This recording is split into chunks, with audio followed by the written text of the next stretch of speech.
Good morning, everyone, and welcome. Welcome to the panel on tweaking design thinking for strategic and tactical impact. My name is Carola Thompson. I lead the design thinking and user experience team for Splunk. I have the illustrious title of Chief Experience Officer, kind of fun. For those of you that are not familiar with what Splunk does, Splunk provides a platform for ingesting large volumes of machine data and enables users to gain insights for those. So, exciting space to be working in. So at Splunk, we've been experimenting with design thinking using various methodologies, and we've been creating something called a Splunk Dunk, kind of fun. And we've been having a lot of challenges. And so that inspired me to collect up people that are really knowledgeable in this area that have also been experimenting, and to create a forum where we can actually talk about what some of the challenges are in doing this kind of work. So as many of you know, design thinking is not new. It has been around for a long time. It can be traced back to the work that Herbert Simon did in the 60s, and various other people, including Rolf Fast at Stanford. That was in the 90s. But where it really got interesting was in the late 90s and in the early 2000s.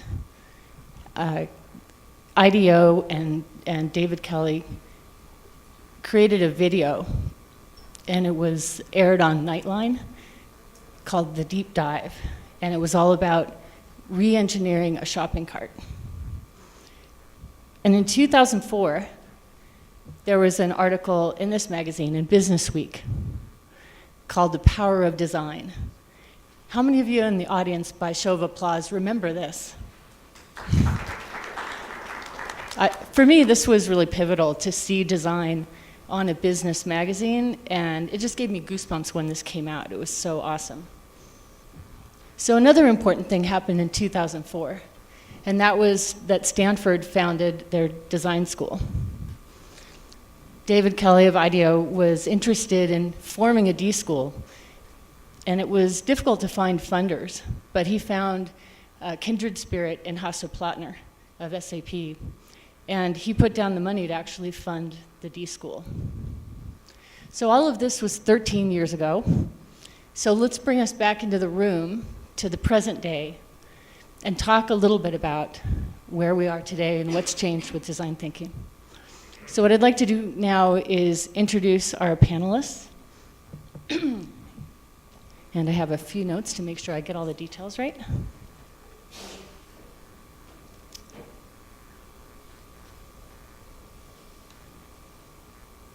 Okay, so, well, no panel on design thinking would be complete without someone from IDEO.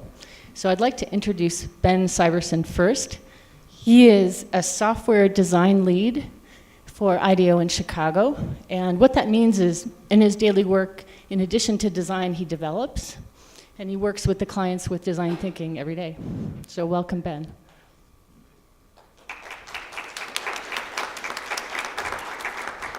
Next, I'd like to welcome Julie Stanford of the Stanford D School. No relation, by the way. So Julie is a lecturer at the Stanford D School. In addition, she is the founding principal of a design agency called Slice Bread. And in her work, she teaches design thinking around the world, as well as uses design thinking with her clients to solve really hard problems. Welcome, Julie.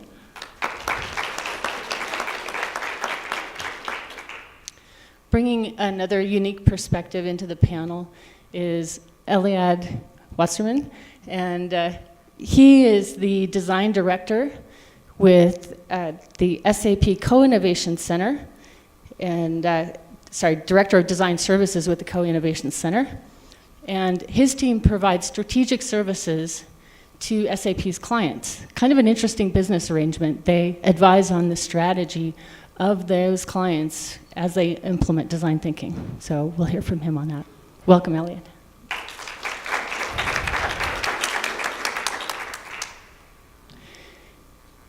So something that we've heard, and something that I ran across when I was doing the early work on creating the Splunk Dunks, it was actually called Design Labs. I was talking with Jake Knapp at Google Ventures about his work on design sprints. And there were a lot of parallels between the work that we were doing. And since that time, that was probably in about 2007, something like that, and since that time, design sprints have really become a thing. In the last 2 years, 2 books have been published on design sprints, and it's really spread into mainstream Google. And we have Kai Haley here from Google. She is she's actually founded the Design Relations Group, and the Design Relations Group is responsible for design excellence for the internal and external developers at Google. So, fascinating. So welcome, Kai. Okay, so did want to get a sense from the audience, because it's important to include you in this panel as well. How many of you are applying design thinking by show of applause in your work? Okay, and then how about a boo from the audience for those of you that are having some struggles? Okay, great. The format that we're going to use today is we're going to start with kind of a high-level view and do a little bit of definition, because we're expecting there's some people that are new to design thinking as well, not too much on that. Then we're going to spend the middle part really in the trenches, talking about details, and then toward the end we're going to give all of you an opportunity to come tell some horror stories. So that's kind of the format. And then we'll close. All right, so kicking things off. Julie, since you are teaching design thinking, I thought we'd go to you for a definition of what design thinking is. Sure, so when people ask me what's design thinking, I just start really basic and I say it's just a problem-solving process. It's a structured process when you have a problem, actually in any kind of space, and you're hoping that you'll find a really innovative solution. And it's an old process, but more recently it's been codified into a specific set of steps that if you follow the process, then you have a higher likelihood of getting to an innovative solution at the end. And the process has a focus on people throughout, and it starts by understanding people's needs and then exploring what your perspective is going to be on their needs that maybe no one else has had before, because you've actually gone out and spoken to people and analyzed that data. And then you brainstorm a bunch of solutions, and then you prototype them, and then you go out and see what people think and get feedback on those solutions, and then keep going around a loop of understanding, ideating, prototyping, and getting feedback until you get to a place where, wow, we've actually solved this problem in a different way than maybe anyone has before, that we actually have evidence is effective. That's my kind of top of the head explanation. Awesome, thanks. Anybody else want to pile on to that definition? I'll just add, we had Samian, Chief Design Officer from SAP, as a fellow in the DISCO, and when he came back from the fellowship, he said design thinking, in addition to the problem solving, is also a good method to problem finding. So really, what is the problem the right problem for you to solve right now? So just, start with that and then go, of course, into the,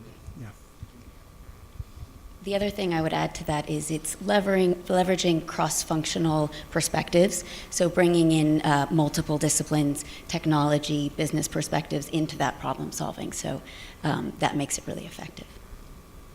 That's awesome. So actually, Kai, while you have the mic in your hand, I wanted to ask you, so how do you relate the design sprints to the design thinking? Maybe you can just tell us a little bit about what a design sprint is. Absolutely. The design sprint framework that we have at Google, I'm actually one of the leads of our Sprint Master Academy. So I've trained over 300 facilitators at Google to run design sprints. We think of it as basically a tool for answering a critical business question. Like Julie said, it's a problem-solving methodology. And how it relates to design thinking is it's basically taking the phases and components of design thinking and compressing them into a very short time period, and also incorporating these cross-functional perspectives, bringing in technology, product perspective, user experience, user perspective, all into that very short time frame to work together. Great, thanks. Ben, IDEO had their deep dive process. It was in the video many, many years ago. Tell us where that is today at a high level, and does IDEO still use that terminology? How do they talk about design thinking? Sure, yeah. I think we actually kind of identified the term deep dive for that video. Okay. That we sort of went looking for the right way to talk about what that video would really represent and what that process was like, because it was slightly different from our standard process, which is longer, more in-depth. So we wanted to come up with a way to conceptualize it. And I think today we might have called it a design sprint. I think it's really resonant with the idea of just going deep in one area, and maybe you don't have a full research process, or maybe it's a deep dive in only research. So I think internally at IDEO now, it's a little bit more informal. You might talk about, I did a deep dive with the client on all of their internal systems, just to get an understanding of what we're working with. Or, I did a deep dive with 2 other members, just researching competitors. So it's kind of like become a catch-all for some kind of sprint. Okay, fascinating. And Eliad, how does SAP talk to their customers about design thinking? How do you position it, and how do they get attracted to what you're doing? So for us, it's used in many ways at SAP, both on a variety from early in the discussion with the customer about try to create that partnership with them or understanding, and that's really that problem finding that I mentioned earlier. And then as projects really evolve and become more concrete, we use it for the problem solving. As my team get involved is more on the problem solving. One challenge that brings is that by the time that we touch those customers, they already went through maybe 1 or 2 sessions that have been labeled design thinking, and there's not always connections between those sessions. So they say, I don't need any more design thinking, now show me what you got, show me what I can give you, a solution. So that's a bit of a challenge for us, actually. So these sessions, the ones that they've been to before, are typically more training sessions on like toy problems, or are they in the domain of the customer? Both. So sometimes they are asking really, typically we start with them, just try to understand their problem and their landscape. Some of them, when they get, when we do a project and say, hey, can you help me build that competency into my own company?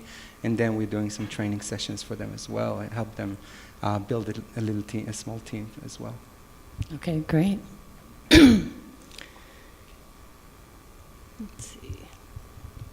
So design thinking has been around for a while. It's been used by various companies, and my perception is that in places it's gotten a little bit of a bad reputation. Who'd like to comment on that? Maybe Julie, you've got some ideas? Yeah, I actually have thought about that based on a project we did for a client. I'm actually not going to say who it is, but it's a large, well-known company. It's a technology company that has been trying to integrate design thinking across their organization for quite a number of years. I'd say they're one of the front runners. Maybe they've been trying it for 10 years. And they hired us to use design thinking on their design thinking process. It's very meta. So they asked us to go and do some need finding and understand how groups across the company are using design thinking, and whether or not it's been effective, and how they could, what the problems are, and can we brainstorm solutions to be even more effective moving forward. And it wasn't good. It was, problems ranged from a team would go to a day-long workshop on understanding design thinking, and then they'd go back and they'd say, okay, we're going to do this. We're going to try to solve some hairy problem. And one particular team was an HR team, and they were looking at how they onboard expats. And they said, okay, we're gonna start with some need finding. And they sat down and they decided that as a start, they'd interview 80 people. That's shocking. It's really a lot of people to interview. But they didn't really grasp that maybe 8 or 6 might be okay. And then they wrote a discussion guide, which they shared with us. And the first question was, what do you want out of life? Which is a bold move. Because they said that they heard that they need to go deep. So you can imagine where this went. They tried it, they got really stressed out. They ended up doing 40 interviews, not 80, which is really commendable. And then they dumped all the data on some poor person who was tasked to sift through it and for some reason put together a spreadsheet about what they'd learned. And then it kind of died from there. So I would say that's a pretty egregious example, but most examples actually died an unhappy death at the end. They didn't really end up somewhere. They ended up that people did the process wrong or got distracted or felt like it was something that you do once and then maybe you move on to other things. And the only times that we saw it was really working was when someone who had a strong background in design thinking and had done the process numerous times came in and coached them from the beginning to the end. That was the only time we ever saw evidence of it proceeding well, which wasn't a sustainable process at the time for the company. So I kind of throw it back to the panel, and I'm wondering if people have observed the same things and what solutions people have found. Yeah, I don't know, it's funny. Have you guys ever read comments of recipes online? It's frequently like, 1 star, I made this, but I substituted the flour for butter, and it's like they've done all these crazy substitutions, and you're like, all right, well, you didn't quite make the recipe. So I think, design thinking is a very simple recipe, but it's difficult to assemble all of the right ingredients sometimes. You need a dedicated team. It doesn't need to be a big team, but they need to be 100% time. You need a certain amount of time. You don't need to talk to 1 million people. And you kind of have to, you have to know the basics. But often clients will come to us and they'll say, we tried to do design thinking internally, and it's just not working. We need your help. And when you dig a little bit deeper, it's because they have 20 people that are 10% time on the project, and it's just not going to cut it.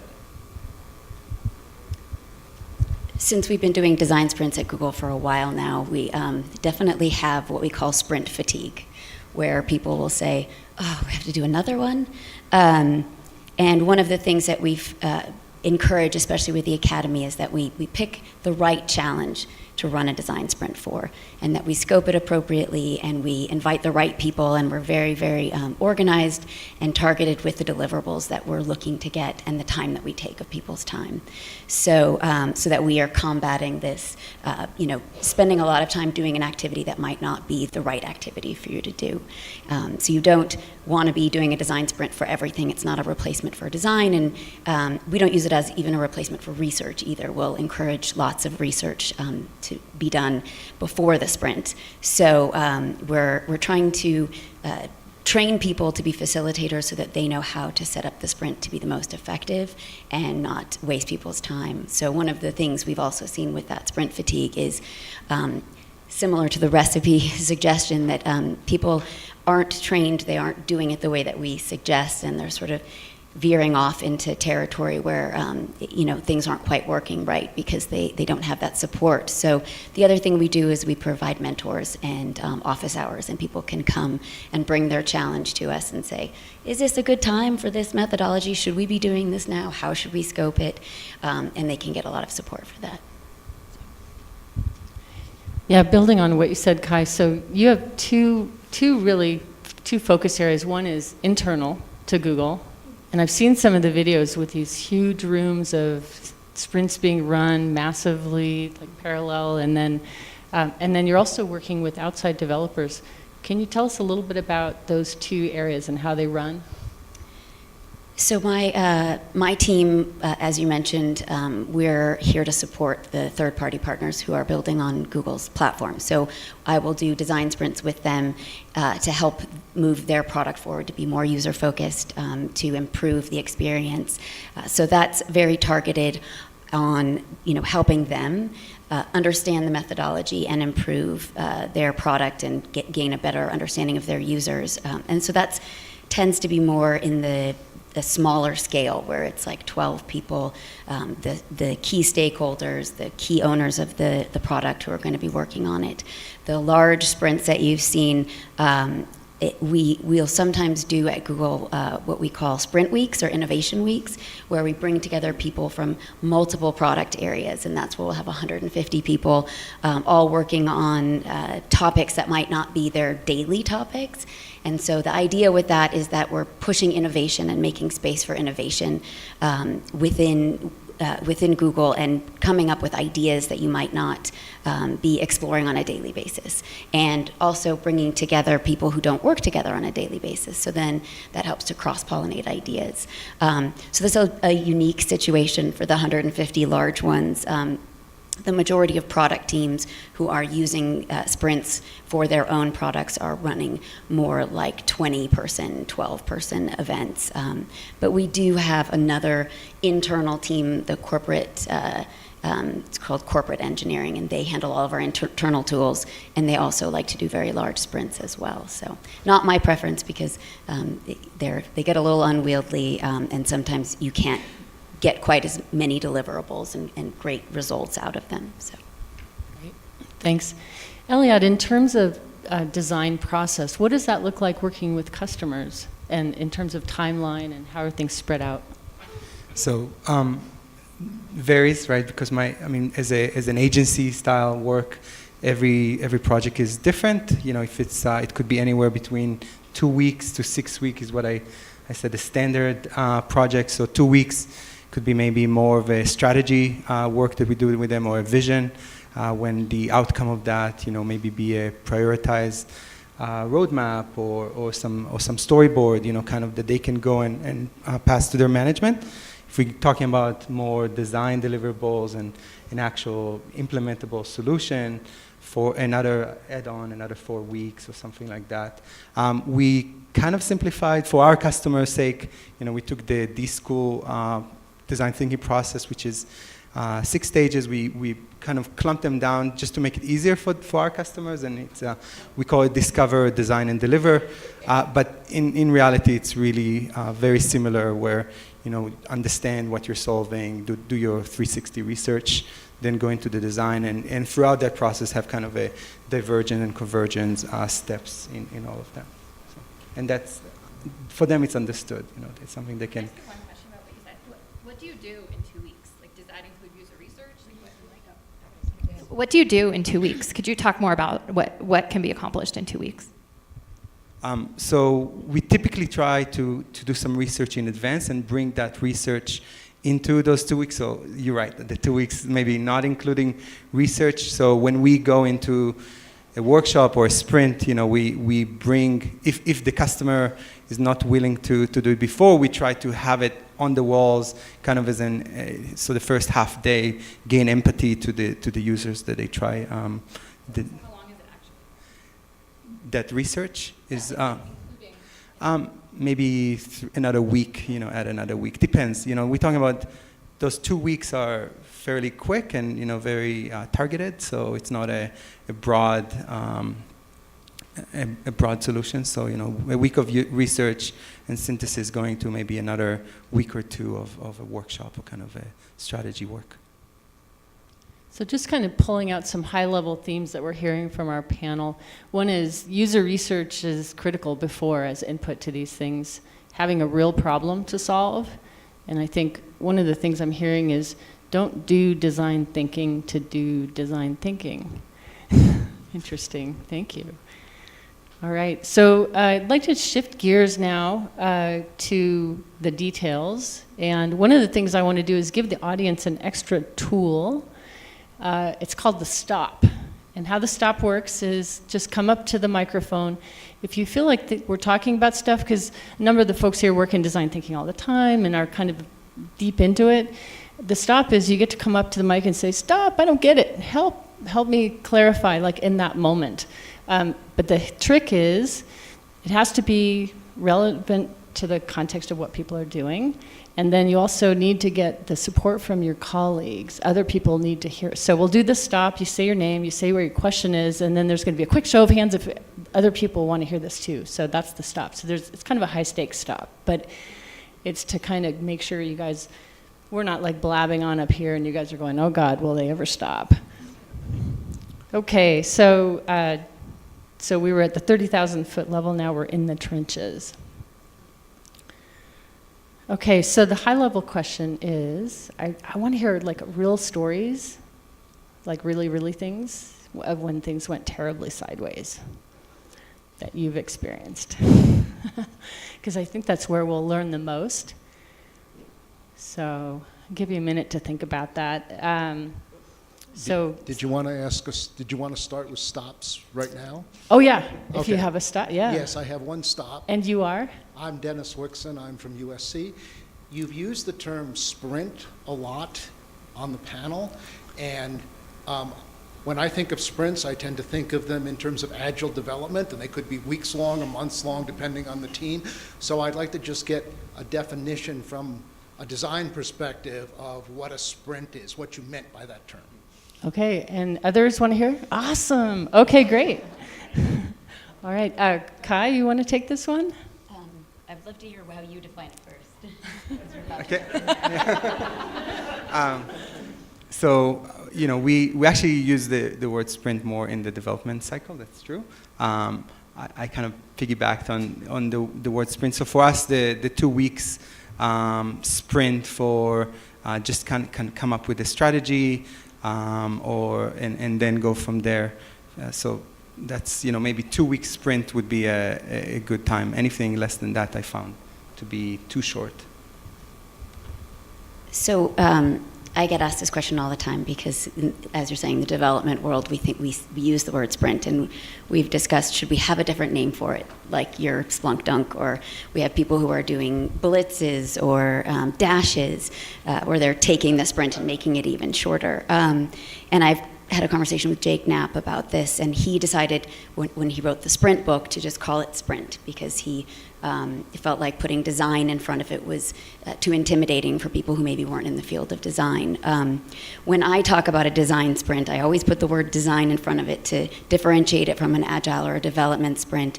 And at Google, we never spend more than 5 days. And most of the time, it's between 3 and 4 days. So very, very short, compressed time period where every minute is scheduled, and we have a really, really clear challenge that we spend a lot of time scoping in advance, so that we are sure that we have the right people and the right inputs for problem solving.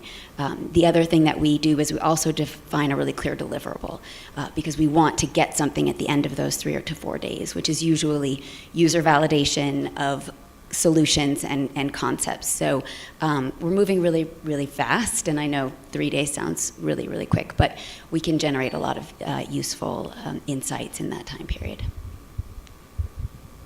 I think IDEO is a little bit different because we tend to use words in unusual ways, and like we have different meanings for things. So internally at IDEO, a sprint is any project which is maybe less than 8 weeks long. So if it's a 6-week project, to us, that's a sprint.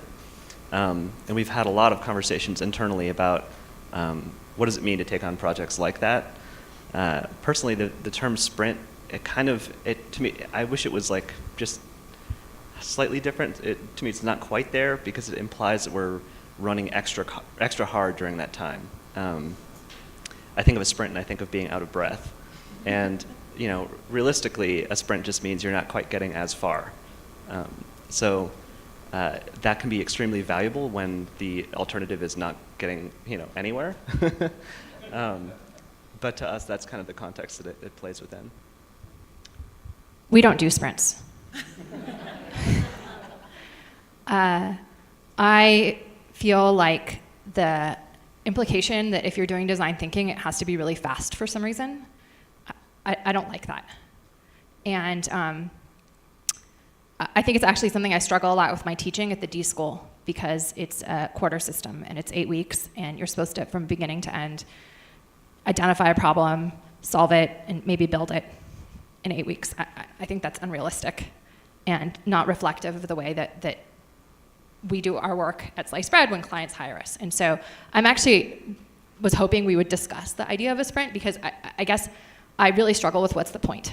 Like, why does it have to be fast, and why are we running, and why did people stay up really late, and maybe we could have just relaxed in the evening and let our brains just chill. And it just seems really, I guess I wonder what is the benefit of the speed.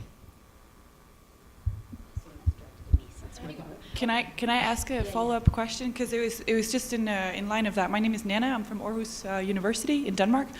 It was following exactly what you said around how you said you call it problem solving. Do you feel like there's any room for creativity in that? Absolutely, a ton of creativity. The structure and the constraints help that creativity.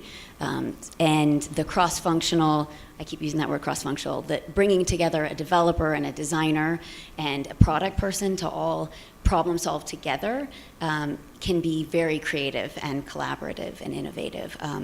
Before I started doing design sprints at Google, I struggled a lot with these circular conversations I was having either with my product manager or with my engineer, where we hadn't aligned on what it was we were trying to solve. And so each of us would be problem solving in our silos and sort of handing it off to the next person who didn't really agree with that as being the solution, and really hadn't even brought it to the user and thought about what was the user's perspective in that. So the value in bringing those people together really helps you to not have that churn, helps you to align on the right problem to be solving. And the reason we do it fast is because when we're bringing all of those people together, we want to use their time really effectively, and we can't ask. We're not all sitting together co-working all the time. A lot of startups and smaller companies are, which works really well, but in a larger organization, it can be very hard to get those people's time, particularly engineers. So we want to use that time quickly to create the alignment, to problem solve, to be creative together, and then to test those ideas. And we don't stay up late. We don't we don't have people burning the candle at both ends. The whole idea is that we're taking care of the humans in the whole process. So frequently it's like 10 to 5 or 9 to 4 for just 3 days. And we scope it so that we're not asking people to be too out of breath. They're a little bit out of breath. And the idea is time pressure, and I've seen this happen, actually increases creativity, because you push yourself beyond that first idea. And so adding that pressure, adding that deadline of actual users coming will really force you to make decisions quickly, where you might, if you have weeks to go and talk to a whole bunch of people and ponder your decision, you sometimes don't end up making a better decision than you would have if somebody said, okay, now you got 10 minutes, make a decision. So there can be a lot of value in that time pressure. Yeah. I'm going to break a rule. Since I'm the moderator, I'm actually not supposed to say stuff, but I'm going to anyway. So just to sort of reinforce the corporate perspective from a size company, about 3,000 employees. So at Splunk, we were using the Dunks, and we've been running them very similar to Design Sprint, with a lot of research going into them. And the feedback that we've gotten from people that have been involved is, can't we do all our team building like this? The NPS scores that we've gotten on them have been fabulous, and not saying there aren't any problems, but what it does is it brings people together, and specifically we bring experts from the field to participate, and their voice gets heard, and those design ideas roll up, and the amount of creativity that gets sparked by real problems from their daily experience is really fun. So a little rule breaking there. I just wanted 1 second, but what you just said really resonated with me. And when we work with clients and scope a project, or many times when we talk about research, they say, in their mind, it's, oh, now you're going to take 6 to 8 weeks to do your research. And in that case, I don't want to do it at all, which we know that is not the right approach. So we had to adjust for good and bad, not saying that it's exactly what I want to do, but sometimes we have to do it in a week or two. We prefer to do a week or two than not doing it at all, and we think it's better for the process. So let me just, maybe I'll clarify comments. So I don't have a problem with coming together for 2 or 3 days and having a cross-functional workshop. Like, do that all the time. I think it's super effective. But I think what happens is, like if all of us are involved in the workshop, I think it's super effective. But then I think what happens is that when someone has a workshop and someone like us is not involved, it goes crazy. Or because it's called a sprint, it's, we can accomplish so much in this amount of time. I think people forget that there's actually this before work that's actually fairly significant. And that if you don't do that and you just come into the sprint and there's always after work also, right? That also involves even more user research. And I feel like it's kind of like a false promise. I think maybe that's what bothers me. It just feels like a false promise that we as designers are perpetuating. So maybe we can summarize that as that design sprints can be co-opted. They can be sort of hijacked and then misused if not carefully managed. Sure. Maybe. Yep. Okay. Is this another stop? Or a stop, okay. Hi, I'm Susan Farrell from Nielsen Norman Group, and I hear people talking about users. Where do those users fit into this process? Anybody with me? Okay, thank you. Okay, well, I'll say for me, for example, we do a really rigorous need-finding process, and as part of any work that we do. And that's also what I teach my students at the D School, and the exact process that I'm teaching my students in terms of going out and finding people who are, the audience that you're trying to help who are having these problems, or you think are having the problems. Sometimes you look and they're having some different problem than you thought they were having, right? Go out and talk to them. And then, I'd say in the last couple years, I've become a really big advocate for when you're doing testing of any ideas, that you're not just showing the idea to people and getting feedback, that you're actually running an experiment of some kind that's very experiential, where someone's engaging with your idea, who's the target audience, so that you could actually not hear what they think might happen or how they might use it, but can we be creative about how people are actually going to use it. So I feel like it's very integrated.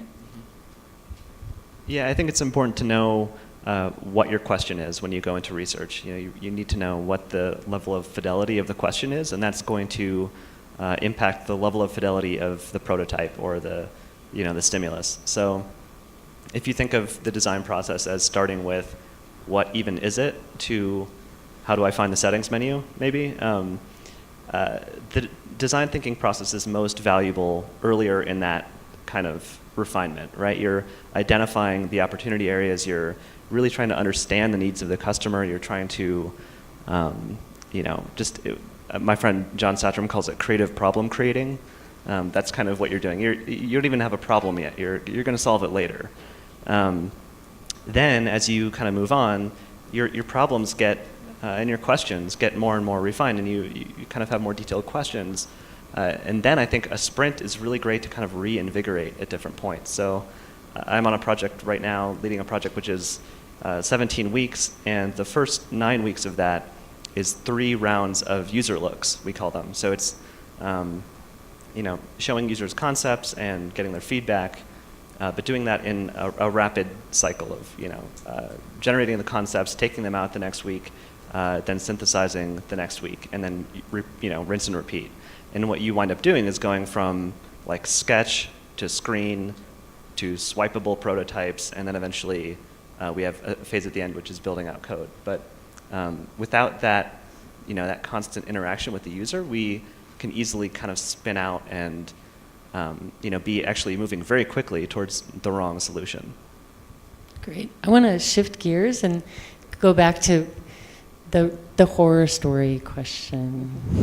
So I think that'll be fun. So if you guys can think about a time that maybe earlier on, or some real lessons learned in doing this work. I don't know who wants to volunteer. Okay. So yeah, this echoes what I was just saying about understanding where we are in the design process. We had a client, a big pharmaceutical, who brought us on to design an app for a new drug they were coming out with. And typically we don't just do like digital brochure type of apps. We're really a human-centered design company, so we want to understand like what do people with this disease state need, or what do they really need to know as they're taking this medication, and is an app even the right solution?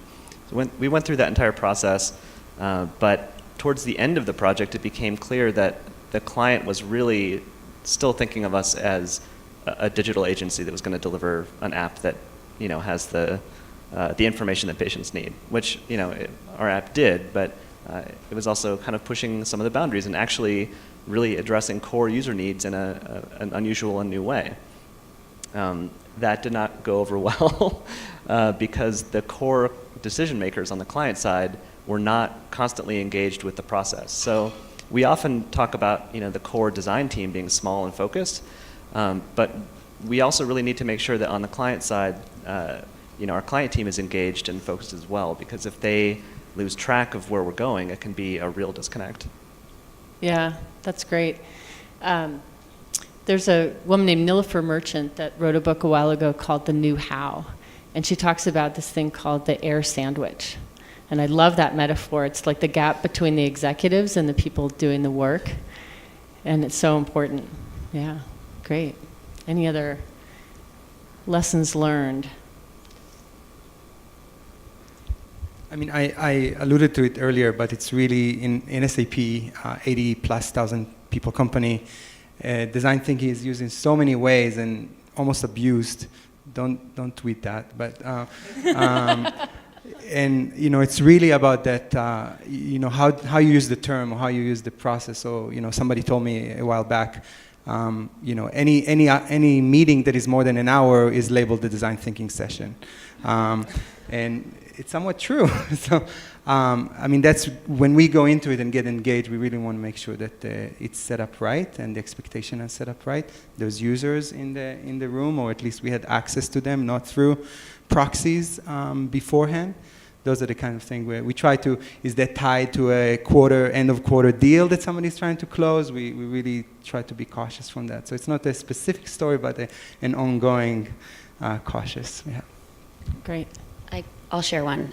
I certainly have a couple. When I first started facilitating design sprints, it was relatively new at Google, so we were kind of working out the details, and people weren't as familiar with the framework and the process, and I was working with another team that wasn't my own, so I didn't have a lot of visibility into who the team members were, and what I learned, what happened was I set this all up and thought that I had a really clear sense of who the core people were, and day one you've got like 30 people there, and we're all sharing knowledge and having these great lightning talks and doing how might we brainstorming, and then day two a completely new set of people show up, and it's like the 30 people that were there yesterday, now I've got 10 new people and 15 of them are gone, and I was like, wait a minute, what's going on? We're all working together. This is a collaborative team process, and then the third day was a whole new set of people,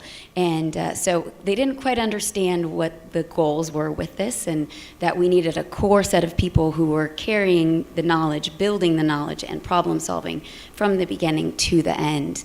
And so I had some takeaways there around making sure that the team understood what the purpose of it was. There was this misunderstanding of what we were doing, and we were creating all of this knowledge and hypotheses and testing together, and each of those people who were involved needed to be there for the whole time. So one of my fun experiences. So functionally, how do you do that now to make sure people are committed?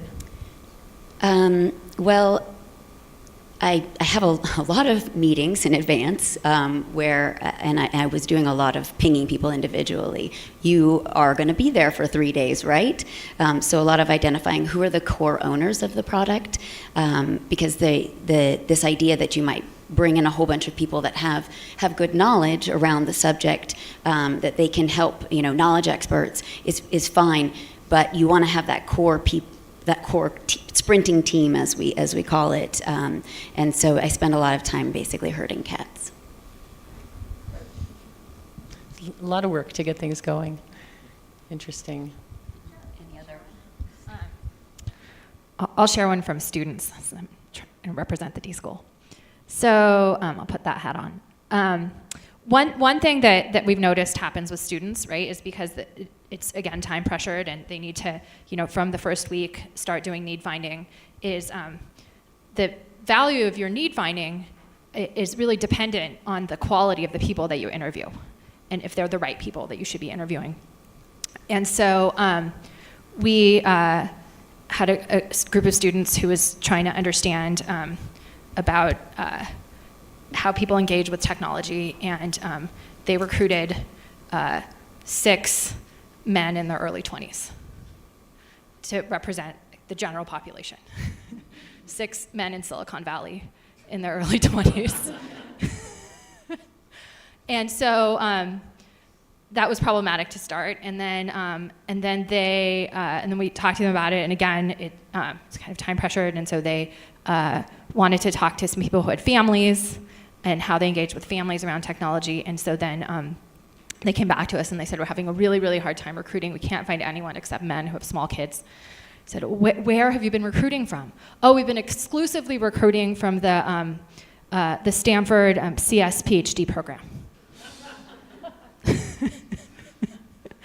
So that's a problem. And I think that highlights one of the issues that I see a lot of people who try to do design thinking processes on their own is just logistics around recruiting.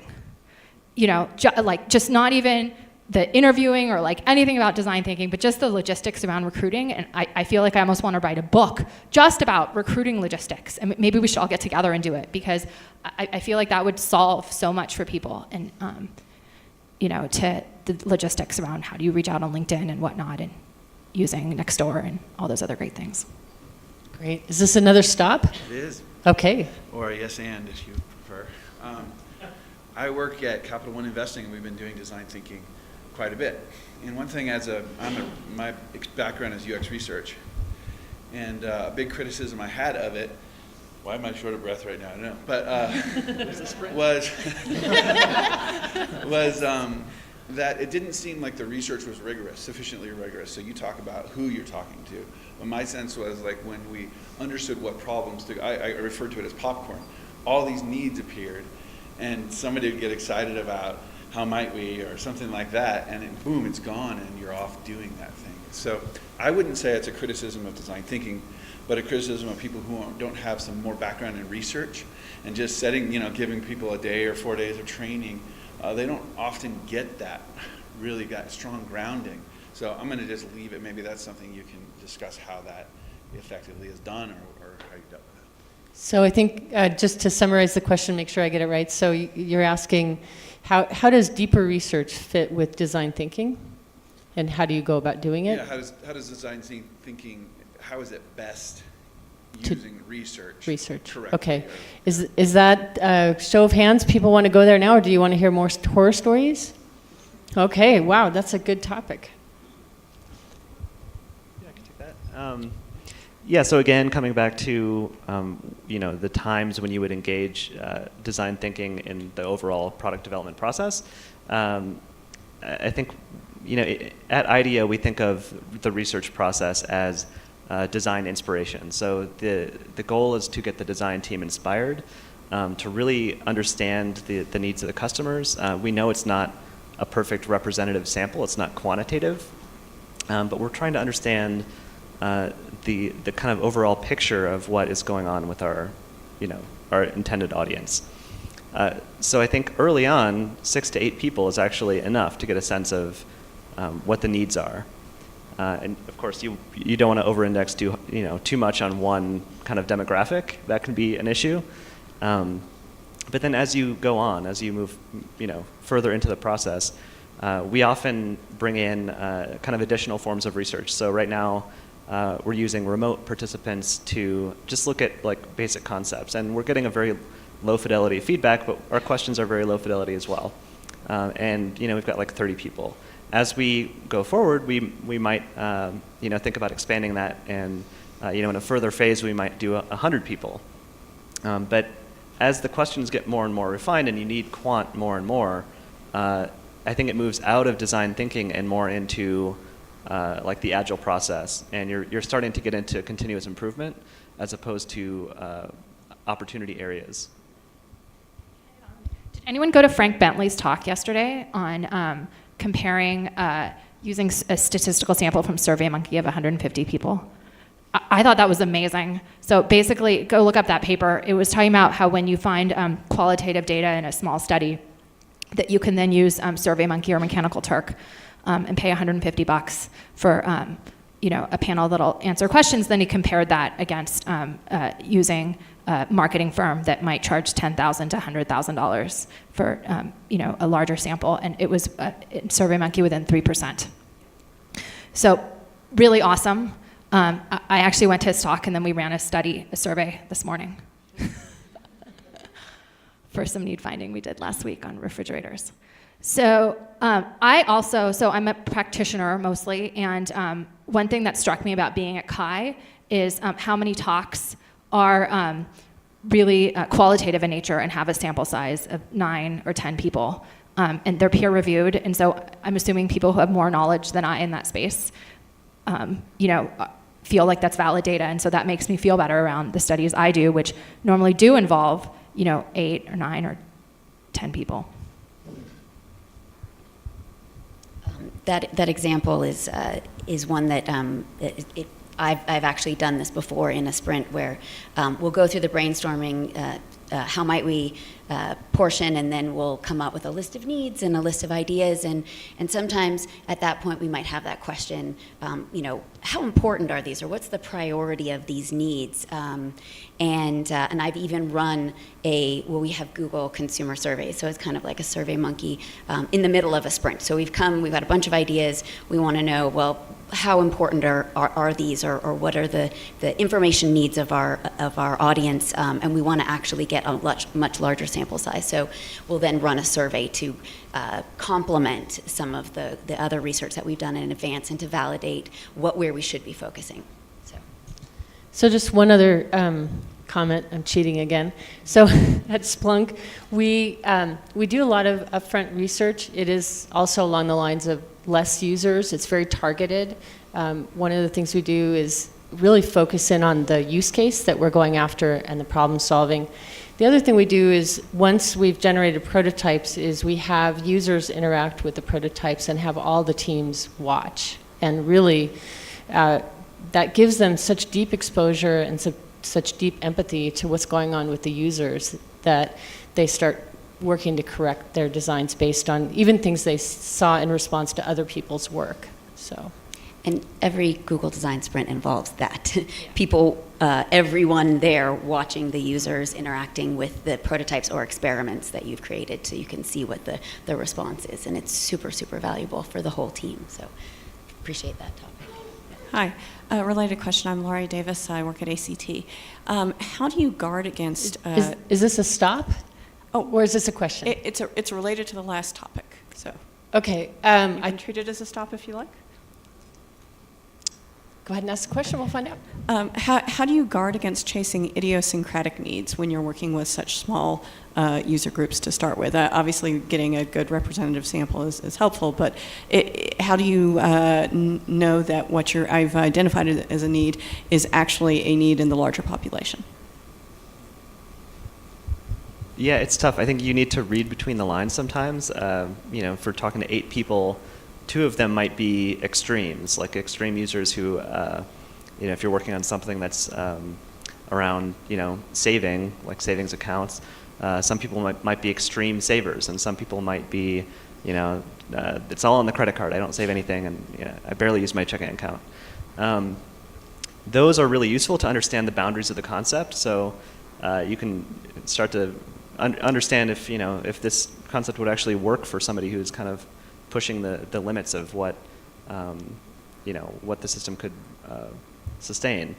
I think we basically kind of take a look at all of our users and try to understand where they fit within a kind of spectrum of needs, and there's a lot of frameworking that goes into this, which is why I'm struggling for words, because there isn't really a process for it. We don't really use personas very much. We're really trying to understand actual people and always keep them in mind, and we often refer to our participants by name throughout the process. And yeah, a lot of it is interpretation, and that's why synthesis can be very challenging. I feel like we've been using experimentation more and more as a tool for need finding, that will identify a need and then we'll come up with a bunch of ideas that'll solve it, and then we'll run 3 experiments concurrently. And when I say an experiment, I'll give you an example of what I mean. So we had a project that was looking at how parents monitor their kids' social media use for tweens.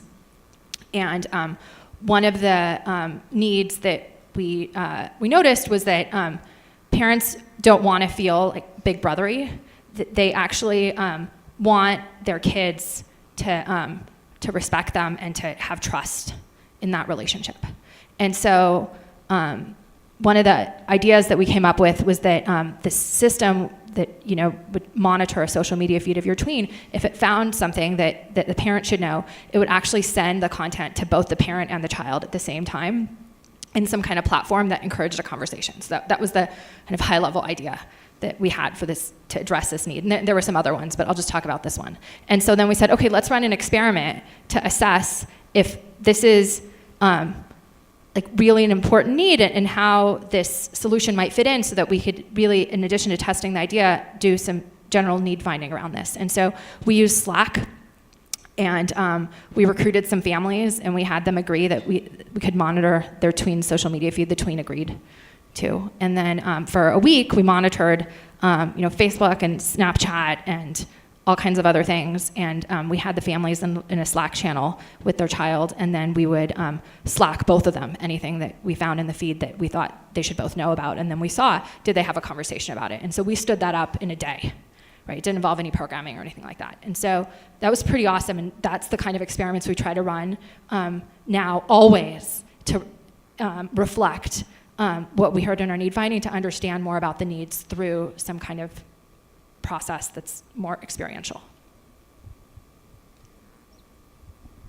Just to add on that, any idea that we generate through, we go out and reach to the larger group and validate that as well.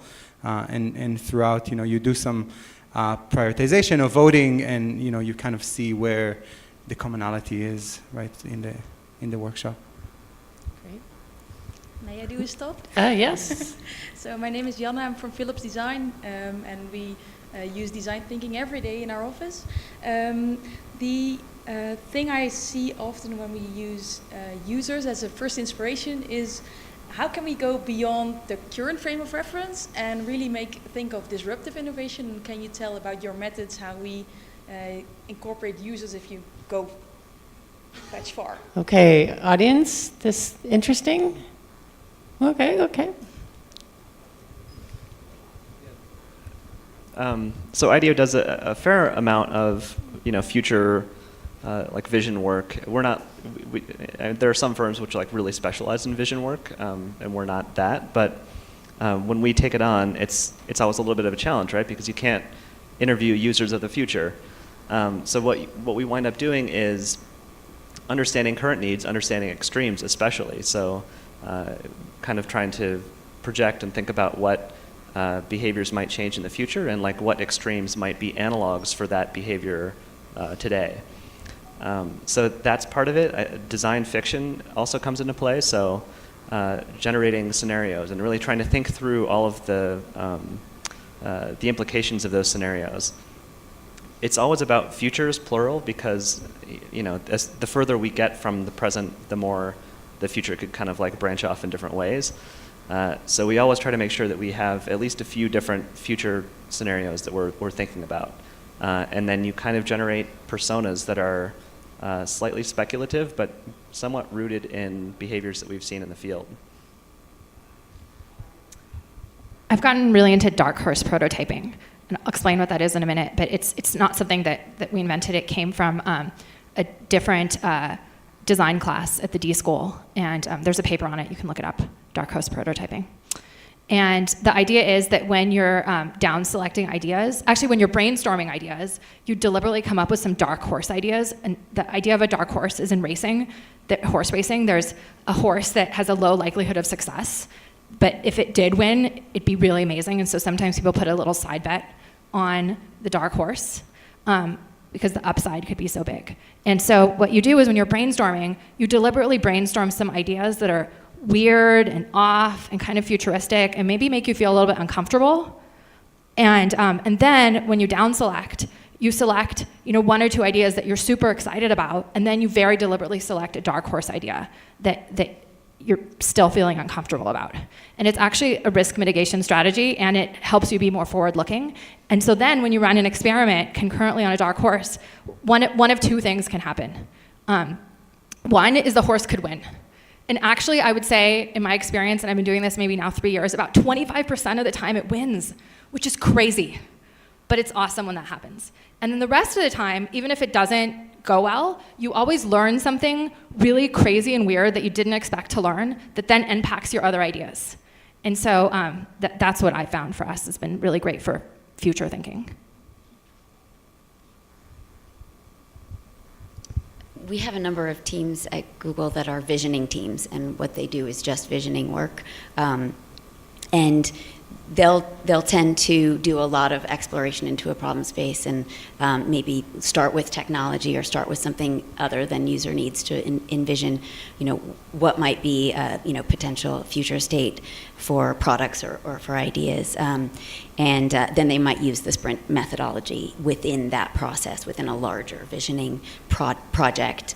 So I find that to be really interesting work. The other thing that we do is we actually have a disrupt method that we've borrowed from the book called Disrupt. I don't know if any of you have read that, and we'll incorporate that into a sprint where in the beginning, if we start to see we don't have enough of those really innovative or far-reaching concepts, that we'll sit down and we'll turn everything on its head. And sometimes that can help for really pushing innovation and pushing the limits of what you're doing. For us, it's really in that brainstorming. So because it's a customer work and it's typically very tied into a specific process or where they are right now, we try in the brainstorming to either assign someone or kind of identify someone that will be the dark horse in the brainstorming session, basically, and see where that goes. So different brainstorming for different workshops or type of work, but always try to find that one or two people that will, push on the edges. Yeah. Cool. I want to shift gears completely for a minute. So this probably isn't lost on the people in the audience that this is a very Silicon Valley and North America-centric panel with some diversity in terms of cultural heritage mixed in. I want to ask the question about how does this translate into other cultures and experience that you've had with that? I can talk about it. So I've been teaching design thinking in other countries as part of Stanford has a Stanford Center for Professional Development that other organizations around the world hire to have professors and lecturers come out and teach design thinking. And so this year I taught in Dubai. The government of Dubai actually has decided that every university student in the Emirates has to take a course in design thinking. You can ask me about that later. And then I'm going out to Thailand. I used to teach a course that was a collaboration between Stanford students and Chinese students, where the Stanford students would fly to China and the Chinese students would fly over here and would work on problems together. And I think one thing that's interesting for me is, number one, when you expose people to a process they've never followed before, how open people are around the world to following any kind of process, especially if you come in, you're really enthusiastic about it, that enthusiasm is contagious. But on the flip side, I really struggle with thinking about how much I'm imposing some process that works for me in Silicon Valley on other people who maybe that doesn't work for them. And there's a professor at Stanford, Pam Hines, who really looks at that and how processes need to change. Like, for example, she was looking at how creativity is defined in the US versus in China, and specifically looking at when you get feedback on a prototype from members in your group, what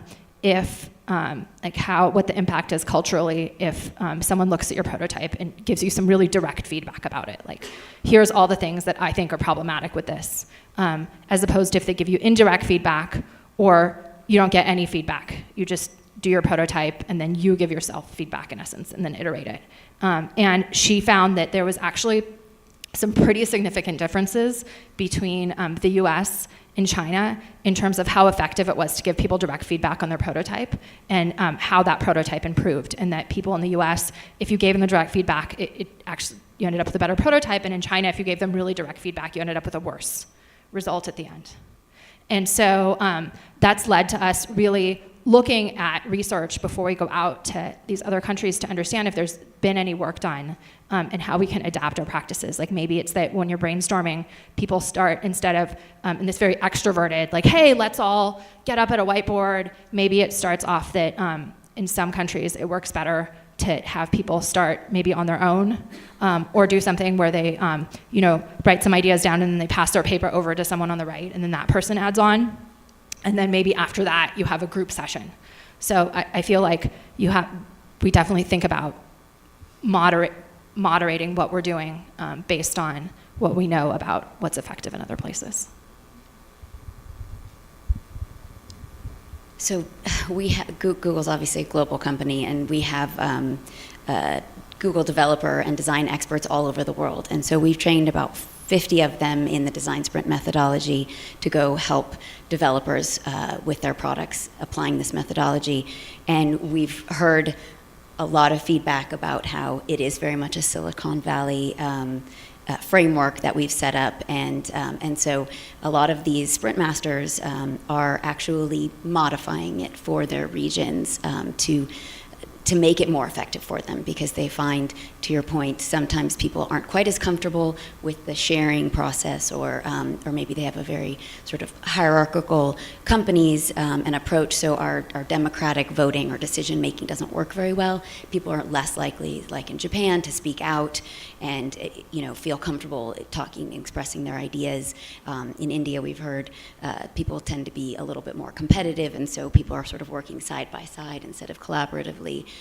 So these, in these different regions, they're actually actively adjusting the methodology and to make it work better. So it's not a hard and fast system. Any other comments on the international? I would just add, I think there are a lot of implications of different cultures and how design thinking fits in, but you have to think about how it impacts business culture as well as the actual culture. So the business climate might be primed for it, but the individuals you're doing research with are not used to the way that we might want to do research. So if we're doing research about fridges, we want to go into people's homes and open their fridge and talk to them about how they use it. In some countries, that's either not possible or it's very uncomfortable, and it would actually be too distracting to do that. So it is about adapting the process and kind of understanding the needs on the ground. Great. And we have a stop or an addition on An this? addition, I Yeah, suppose. awesome. So I'm Neil Maiden from the Cass Business School in London, and I teach and practice design thinking as we're talking about it in London with MBA students and so on. But I've recently moved to Italy. And what's fascinating there is there's no real notion of process. Design is something very different. It's a craft. It's very much in vertical sectors. It has different values, more old, not old-fashioned, but it's a more traditional view of design. And there's a fascinating clash there, because you can't say Italians aren't good at designing things. They're extremely good at designing things.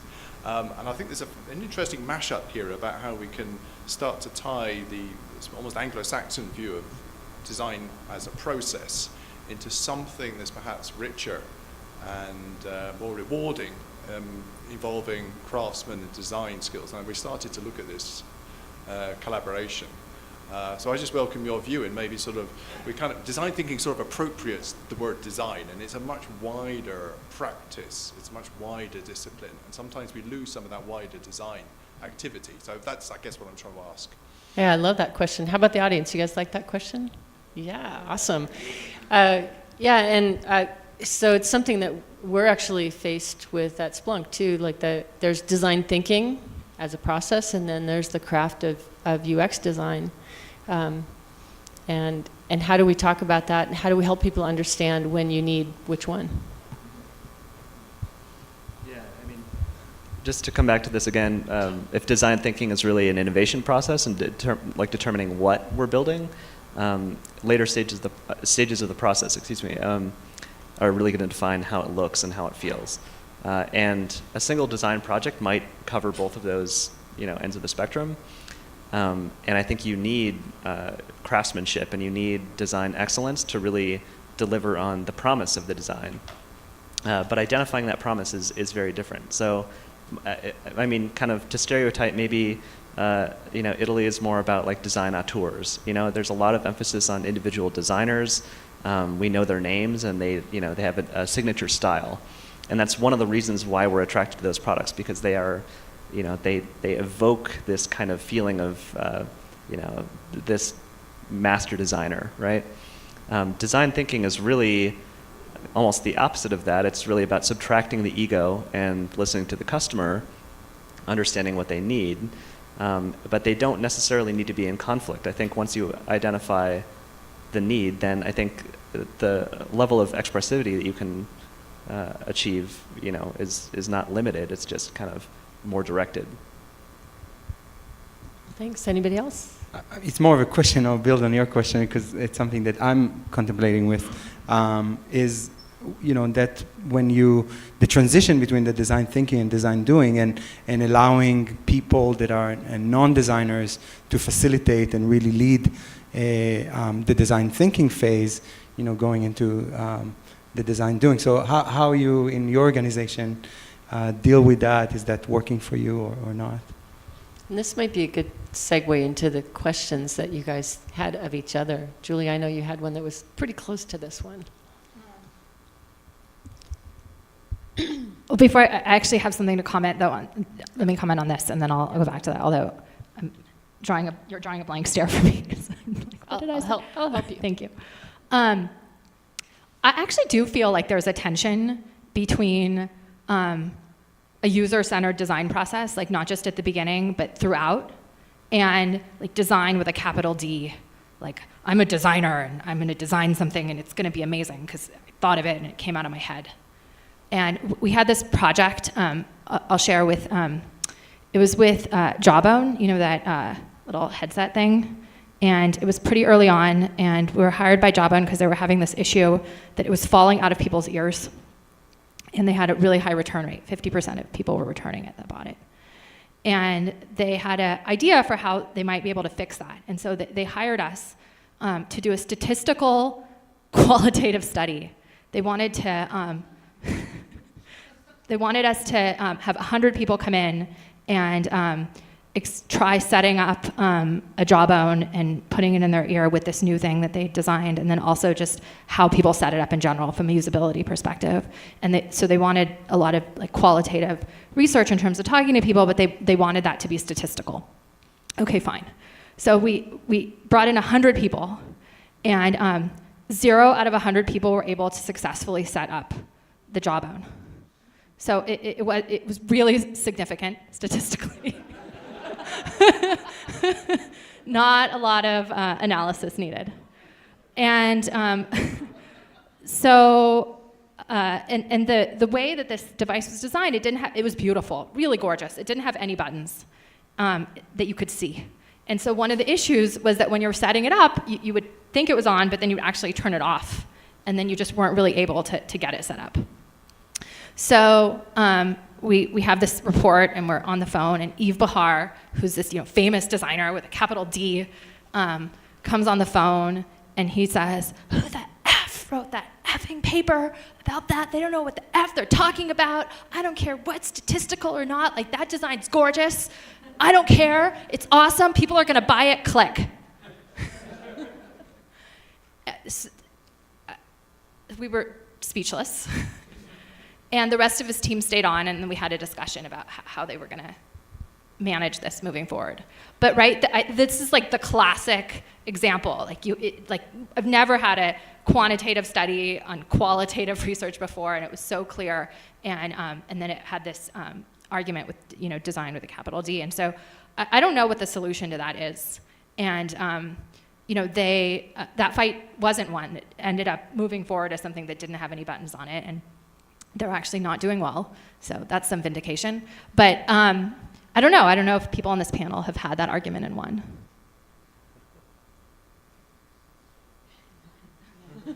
Everybody's punting. Well, there's like the Steve Jobs quote, design is how it works, right? So I think that is almost the accepted standard now. People are like very focused on how things feel, and user experience is like a very mainstream thing. And so I think in some ways like the capital D design has taken a back seat. And I think you should expect to see it kind of come roaring back at some point. But I think there's also, when I think of design with a capital D, I actually think the other end of the spectrum, I think, what is it? So, I think there's, what is it? How does it work? And how does it look? And you're kind of getting more refined. Great, thanks. So we are getting close to the end of the time. And I just wanted to ask the panel about, is there one piece of advice that you would give to people doing this, or is there a trend? And we'll just go down the line. A trend that you see around this that you want to let people know about. I think the advice I would give is it's not easy. Don't sell it as something that's easy, and that it's not like a DIY that you can read like a quick pamphlet about and then go do. It's like soccer. Like you can totally understand the rules of soccer and watch soccer and be an amazing soccer fan, and you could even play soccer and do pickup, but you're not yet David Beckham. So that's the advice I would give, is to, like, when you're working with people and with teams, really advocate for having coaching or some kind of expertise to help people do a good job, so that people see the value in this amazing process that works so well and don't get burnt out because they experienced it in a negative way. Well, this is predictable coming from an IDEOer, but my advice would be, no matter what, no matter how short the deadline is, talk to users. So you don't need a ton. You don't need to talk to very many people, but go out, really get their feedback, and synthesize it. Take the time to actually understand what they were saying. Especially in a large organization, you have to be patient. It's kind of like 2 steps forward, 1 step back, and you need to identify pockets of people that are ready and to work with you and work with them and build on that success. If you try to implement this on a company-wide, I think it's going to be much more challenging. I will second Julie's point about it isn't easy to do, and it takes a lot of work, and we you want to prepare to do it right and find some good mentors and resources. But I also encourage people to try it, because I think it has a lot of value. And the design sprint methodology at Google was really like a grassroots effort that came from the bottom up. And so there is really a lot of potential for people to, within a larger organization, make a difference in the way that people work together.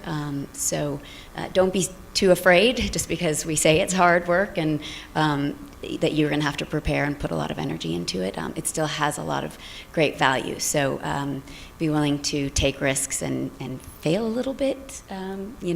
That's how you get started, doing it. So encourage you. All right, and with that, I would love to thank our panel. Thank you so much.